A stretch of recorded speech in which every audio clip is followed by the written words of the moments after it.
certainly is an honor to be one of the 6 general managers that have worked at Kings Dominion.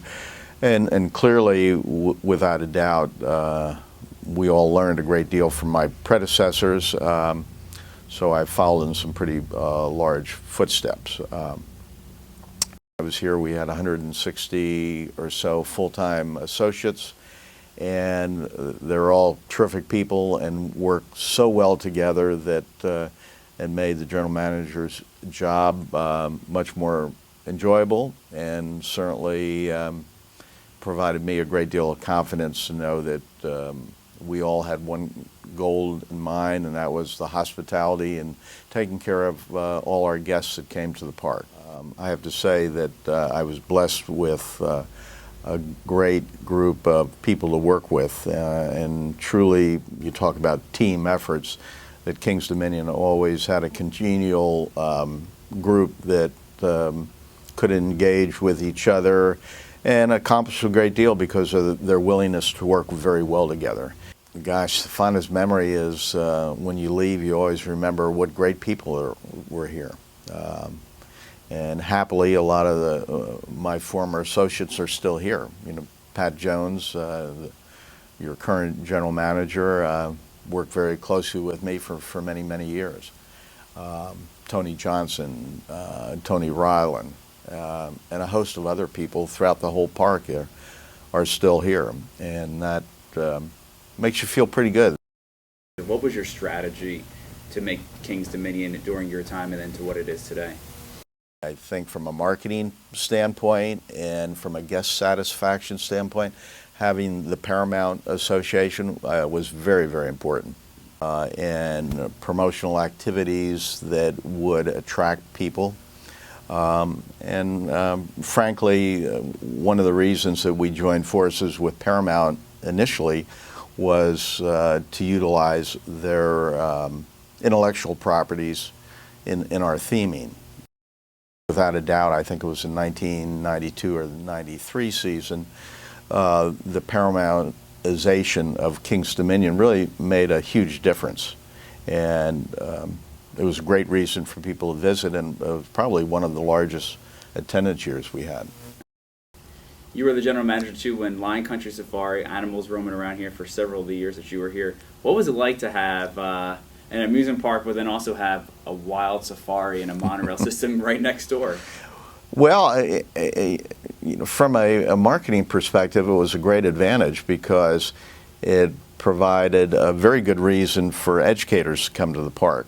So for schools, you have a wild animal safari for children, and I think particularly the month of May when we had a lot of group sales activities specifically for schools tied to the wild animal safari, that it was a great reason for people to visit during that time. What was your favorite past attraction of Kings Dominion and why? So what was it? Oh, I think without a doubt, Volcano. Well, of all the rides, that was one of the only rides that I was the first one to ride in the cars. One of the most popular attractions by default that was successful here, that was replicated throughout the whole industry, it was Diamond Falls. And we introduced Diamond Falls after we had seen it at the World's Fair down in New Orleans. And we installed it here, and we installed the spectator area or where our guests would leave, and realized as people were leaving they were getting splashed. Well, what we found is that people loved it, and they would go back to the ride just to stand there to get splashed. Well, I think oftentimes you create attractions and you provide something that people really don't know they want, but when you give it to them, they go, wow. And clearly, when people leave, you want them to say, we had a great time as a family and we're going to come back. And providing those kind of experiences, people love them. You know, the fantasy of coming to a theme park and being able to enjoy an experience with everyone in the entire family, I think what it's all about is clean, wholesome family entertainment. there's a lot of popular shows that used to be here. You have the Dolphin Show, you have the Air Show, the Animal Show. Some of those will be coming back next year. What was your favorite live show during your time, and why? Without a doubt, live shows were an important ingredient in the success of King's Dominion because it provided other kind of experiences for our guests. Again, very family oriented. The major show that we had in the Mason-Dixon Music Hall each year. I remember we had shows that were all Broadway direct oriented, like Oklahoma, always one of my favorites. Wilson were in the 21st century, and nobody remembers Oklahoma. But Oklahoma was always a very popular scene. But using Broadway thematically in the show really provided our guests with an opportunity to see Broadway here if they couldn't go to New York.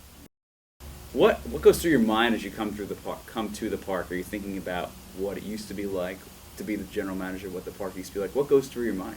It's really just looking at the changes and seeing the enormity of some of the roller coasters and rides that have been added since I was gone.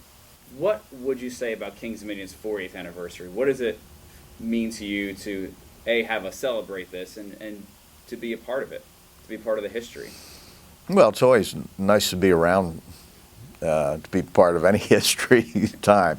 So I'm happy I'm here. I'm happy to be able to participate in the celebration of it. And a great part of my life. I spent a lot of time at King's Dominion and with a lot of great people. So it's wonderful, special memories of all my experiences during the time I was in marketing to the time that I retired from the theme park industry.